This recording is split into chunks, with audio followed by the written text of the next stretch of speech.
रामपुर नामी गांव में कालिया नाम का एक बहुत बड़ा जिम्मेदार था। उसके दो बेटे थे, रामेश और सुरेश। रामेश बहुत धोखेबाज था, लेकिन सुरेश बहुत भोला भाला था। जब भी उसे मौका मिलता तो रामेश सुरेश को धोखा देता था। थोड़े वक्त के बाद दोनों की शादी भी हो गई। रामेश की बीवी का नाम था सुखी और सुरेश की बीवी का नाम था चिंटू। एक दिन कालिया,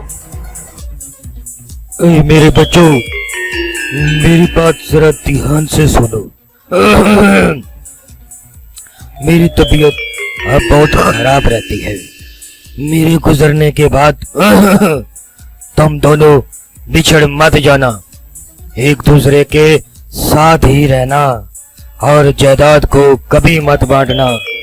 ऐसा करोगे तो मेरी आत्मा को कभी सुकून नहीं मिलेगा। थोड़े दिनों के बाद कालिया की मौत हो जाती है। एक दिन रामेश, अरे भाई सुरेश, अगर हम जायदाद को अपने हिस्सों में बांट लें तो अच्छा होगा। अरे भाई, ये क्या कह रहे हो? पिताजी को ये बात बिल्कुल पसंद नहीं थी। प्लीज ऐसा मत करो भाई। तुम्हारे दुख को मैं समझ सकता हूँ भाई, लेकिन बड़े लोग ऐसे ही बात करते हैं। वो सब सोचने लगोगे तो ये सब कैसे चलेगा। हम दोनों का अलग अलग खानदान है, आगे जाकर मुश्किल ना हो, इसलिए जायदाद को बांटने की बात कर रहा हूँ। बाद में रामेश की पत्नी सुखी, लेकिन जायदाद को बांटने की जरूरत क्या है? अरे पगली, तुम्हें मेरी होशियारी समझ नहीं आ रही है? पिताजी की जायदाद के अच्छे अच्छे हिस्से मैं रख लूंगा और बेकार वाले हिस्से सुरेश को दे दूंगा। वो भोला है ना, वो फौरन ले लेगा। जैसे खेती को ले लो, इसको आधा आधा बांट तो दिया है मैंने, लेकिन मेरे हिस्से में बढ़िया पंप, कुआं और पानी है, और उसके हिस्से में तो हैंड पंप के अलावा कुछ भी नहीं है। कहकर हंसने लगा। अपने खेत में हैंड पंप चलाता है, लेकिन जितना भी ट्राई करो उससे पानी नहीं निकलता है। इससे सुरेश बहुत उदास हो जाता है, लेकिन रामेश मोटर चलाकर अपने खेत में पानी डाल देता है। बाद में घर पे सुरेश की बीवी चिंटी, अजी सुनते हो, अगर आप बुरा ना मानो तो मैं एक बात कहूँ। आपका भाई आपको धोखा दे रहा है। जिस खेत में पानी आ रहा है उसने रख लिया, और जिसमें पानी नहीं आ रहा वो आपको दे दिया। यही नहीं, हर बात में इसने आपको धोखा दिया है। तुम सच ही बोल रही हो। सही में मेरा भाई बहुत बेईमान है, इसको सबक सिखाना ही पड़ेगा। कहकर रामेश के हर धोखे को समझाती है। इसके बाद मिलकर दोनों प्लान बनाते हैं। अगले दिन सुखली चिंटी से बोलती है, दीदी, मेरे पति ने आपको बहुत धोखा दिया है। सच नहीं बोलूंगी तो मुझे पाप लगेगा। हमारे हैंडपंप से सोने के सिक्के निकल रहे हैं। ये बात किसी को ना बताओ, ये कहकर मुझे डराया और धमकाया है।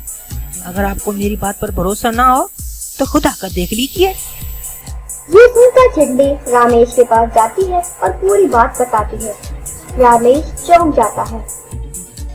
ये बात सुनकर दोनों खेत में छुपकर देखने लगते हैं।